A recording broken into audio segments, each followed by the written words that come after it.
Baik, Assalamualaikum warahmatullahi wabarakatuh. Selamat sore teman-teman semua. Kita di sini dengan saya Dewa Vitamsi, Ripka Zendrato, dan Naomi Caroline Sitorus di sini akan mempresentasikan hasil kelompok kami, yaitu untuk gerak orbit, orbit sistem tata surya. Di sini kita gerak orbitnya hanya membahas planet dan matahari, jadi hanya satu planet saja. Nah, sebelum untuk memahami codingannya, kita akan mencoba melihat dulu dari segi teorinya terlebih dahulu. Pada Naomi, saya silakan. Oke, sekarang kita masuk ke bagian tinjauan pustaka.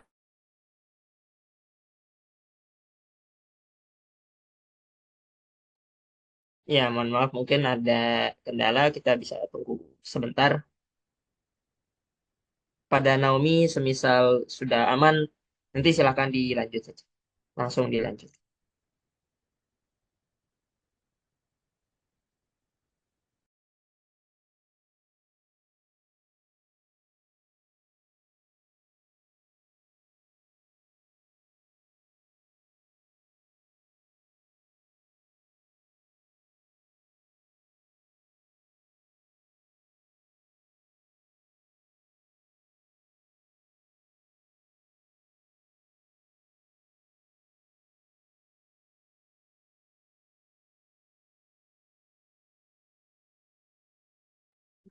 Oke,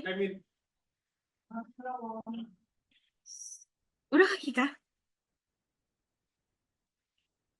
Oke, sekarang kita masuk ke bab 2 yaitu tinjauan pustaka.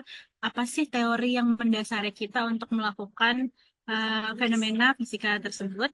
Jadi di sini ada gaya dan energi gravitasi. Jadi pada tahun 1687, Isaac Newton merumuskan gaya gravitasi sebagai suatu fenomena di mana setiap partikel materi akan selalu menarik partikel materi lainnya dengan suatu gaya yang proporsional dengan hasil kali kedua massa partikel tersebut dan akan berbanding terbalik dengan kuadrat jarak antara kedua partikel tersebut.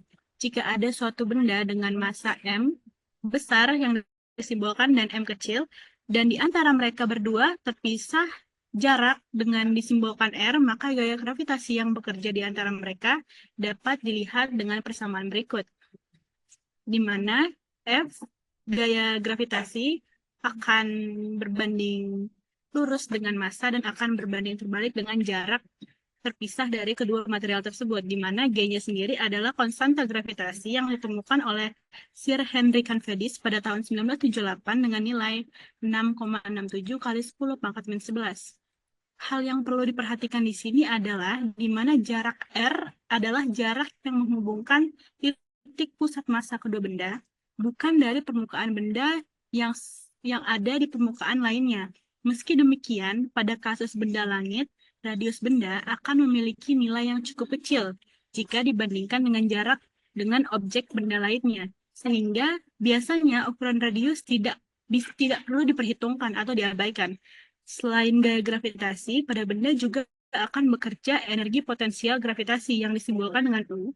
Dan jika benda M bergerak mengorbit benda M besar, maka dengan melakukan pendekatan gaya sentripetal akan mengetahui energi kinetik benda M tersebut. Bisa kita lihat energi kinetik disimbolkan dengan K, yaitu setengah M G M besar per R, yang mana ini membawa kita pada energi mekanik dari benda M kecil dalam mengorbit benda M besar. Oke, selanjutnya.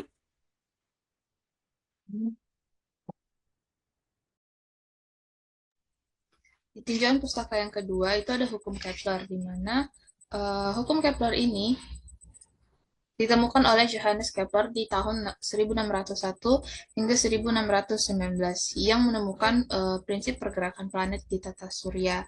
Nah, hal yang pertama, orbit planet ini tidak berbentuk lingkaran, melainkan seperti elips dengan matahari di pusatnya atau sebagai fokusnya. Nah, lintasan elips ini diidentifikasikan dengan besaran eksentrisitas E yang menunjukkan kepipihan lintasan elips dan semi-major axis yang menunjukkan jarak benda dari sumbu elips pada arah X. Nah, dengan geometri ini kita bisa menyatakan jarak matahari dan planet sebagai R theta sama dengan A1 dikurang E pangkat 2 per 1 tambah E cos theta.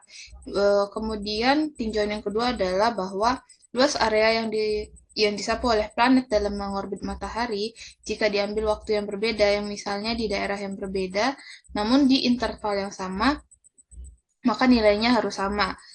Sama seperti yang kita bisa perhatikan pada gambar, dan dapat dinyatakan dalam persamaan diferensial A terhadap T sama dengan 1/2 R kuadrat D theta ditambah di D theta per dt sama dengan 1/2 R dikali V dikali sin C. Nah, karena R V sin C ini merupakan R cross V, maka nilainya akan menjadi persamaan berikut. Nah, di sini kita bisa tahu bahwa besaran kecepatan sapuan konstan, dan karena momentum sudut pada kasus ini menjadi konstan pula. Nah, disebabkan karena tidak adanya torsi yang bekerja di sistem, karena gaya sentralnya selalu punya karakter dinamika, di mana ini membuat gaya gravitasi selalu memiliki arah yang berlawanan dengan arah vektor posisi benda terhadap matahari, sehingga torsinya menjadi nol, dan momentum sudutnya selalu konstan, yang dapat kita perhatikan pada pernyataan persamaan berikut. Nah, hal ini berdampak pada titik terjauhnya, di mana benda seharusnya punya kecepatan yang sangat rendah. Nah, di titik terdekatnya itu benda menjadi punya kecepatan yang sangat tinggi. Kemudian yang ketiga, periode dari orbit planet yang dapat dinyatakan sebagai pangkat 3/2 dari semi-major axis-nya, di mana kita bisa lihat pada persamaan berikut, di mana hal ini terdapat dalam hukum Kepler 2, di mana kecepatan benda itu berubah-ubah, tapi momentum angularnya tidak berubah.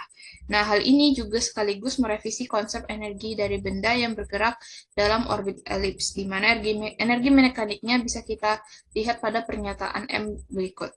Sehingga berdasarkan seluruh penjabaran yang telah kita lihat, kita bisa mendapatkan kecepatan orbit benda sebagai persamaan V berikut.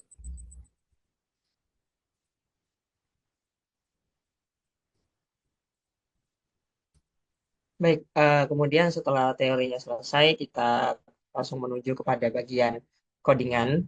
Di sini kita membuat layarnya, kita juga membuat kecepatan bendanya, kita juga menentukan nilai eksentrisitasnya terlebih dahulu. Kita juga membuat tombol eksentrisitas, jadi nanti eksentrisitasnya bisa diubah-ubah. Kita juga membuat eh, angka-angka tertentu yang akan kita gunakan dalam simulasi ini. Kemudian di sini kita membuat matahari dan buminya. Kemudian kita mendefinisikan beberapa hitungan yang akan kita pakai mulai dari posisi dan kecepatan. Kita juga akan menggunakan tombol reset nanti. Dan di sini kita akan melihat bagaimana nanti perubahan dari posisi planet ini akan selalu berubah-ubah, dan kita akan melihat kecepatannya juga. Jadi kita akan langsung melihat kecepatannya ya. Mungkin mari kita riset terlebih dahulu. Oke, di sini misalkan kita akan run ya dengan eksentrisitasnya sebesar, mari kita atur sampai 90. Oke, jadi di sini kita lihat bahwa dengan eksentrisitas senilai 0,9 itu sangat menunjukkan bahwa elips atau lintasan yang bergerak ini sangatlah pipih. Sangat pipih. Nah, yang mana kemudian misalkan kita mau lihat gitu ya di animasi ini, mungkin kita akan coba pause di ujung sini mungkin.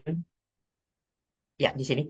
Kita akan lihat bahwa pada titik terjauh dari matahari, benda memiliki kecepatan yang sangat rendah ya. Di sini sangat rendah, ada di sebelah sini ya.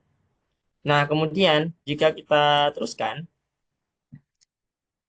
kita akan coba menangkap di sini ya. Maka kita lihat di sini bahwa kecepatan benda ini pada saat di dekat matahari itu sangat tinggi. Nah, ini sesuai dengan hukum Kepler-nya tadi, efek dari hukum kedua Kepler bahwa eh, ketika bendanya itu ada di dekat matahari, maka dia harus sangat cepat karena lintasan yang disapu itu harus lebar gitu ya, karena jaraknya udah pendek. Sedangkan kalau dia ada di posisi terjauh, itu kan panjang radiusnya panjang gitu. Jadi sudut yang disapu itu tidak harus terlalu banyak. Artinya dia tidak harus begitu cepat dalam menyisir lintasan elips ini. Sehingga kita lihat bahwa pemodelan ini sudah cukup baik dalam menggambarkan posisi kecepatan benda. Kita akan coba lihat ketika sentrisitasnya kita akan ubah sampai mendekati angka 0. Jadi di sini 0,10. Kita lihat bahwa terjadi perubahan lintasan dari planet. Karena memang lintasan planet di sini memang akan menyesuaikan dengan nilai sentrisitas yang kita atur. Seperti itu. Kita bisa melihat lintasannya. Mari kita coba menunggu gitu ya untuk planet ini mengambil lintasan tetap. Namun dari sini kita bisa lihat bahwa kalau misalkan kita mau lihat, di sini terjadi penurunan luar biasa dari kecepatan tertinggi dari bumi. Yang awalnya kecepatannya itu bisa sampai 1,2 kali 10 pangkat 5, itu turun sampai 0, mungkin 0,3 lebih gitu ya, 10 pangkat 5. Hal ini terjadi karena ketika eksentrisitasnya mengecil, maka kita bisa melihat terjadi perbesaran jarak dari bumi ke matahari. Jadi kalau misalkan kita bisa melihat akan tetap ada terjadi kurva yang bergelombang. Misalkan kita coba hentikan di sini, kita coba menghentikan simulasinya, maka kita akan melihat bahwa di sini ini terdapat titik di mana kecepatannya sangat tinggi, tapi terdapat titik yang kecepatannya rendah, kemudian tinggi, kemudian rendah. Namun tinggi yang di sini itu tidak setinggi yang kasus di awal. Karena di kasus yang awal itu elipsnya sangat tipis. Tipis, jadi di titik terdekatnya itu emang beneran sangat dekat dari matahari. Sedangkan di titik yang sekarang, jarak antara bumi dan eh, matahari ini sudah sangat lebar, sehingga di sini kita bisa melihat terjadi penurunan kecepatan seperti itu. Dan kalau misalkan kita mau lanjutkan lagi ke nol gitu. Eksentrisitas nol adalah ketika lintasannya berupa lingkaran sempurna. Dan kita tahu bahwa lingkaran sempurna di titik manapun itu, jarak antara bumi dan matahari haruslah selalu sama. Karena jarak antara bumi dan matahari selalu sama di eksentrisitas nol, maka harusnya kita akan mendapatkan eh, kurva kecepatan yang konstan. Artinya kecepatannya itu tidak tinggi di suatu titik dan rendah di suatu titik, tapi akan selalu sama di sepanjang pergerakan benda.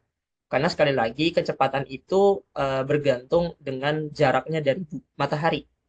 Nah, sedangkan pada saat eksentrisitasnya adalah 0, jarak antara bumi dan matahari itu sudah sama di semua titik. Sehingga kita bisa melihat di sini pada kurva bahwa kecepatan benda selalu konstan di semua titik. Karena itu tadi jaraknya dengan matahari dijaga selalu konstan sehingga pasti kecepatannya akan selalu konstan. Jadi pemodelan ini sudah cukup baik dalam menggambarkan orbit lintasan planet, terutama pada hukum Kepler. Jadi kita akan cukupkan di sini. Terima kasih atas waktunya. Wassalamualaikum warahmatullahi wabarakatuh. Selamat sore.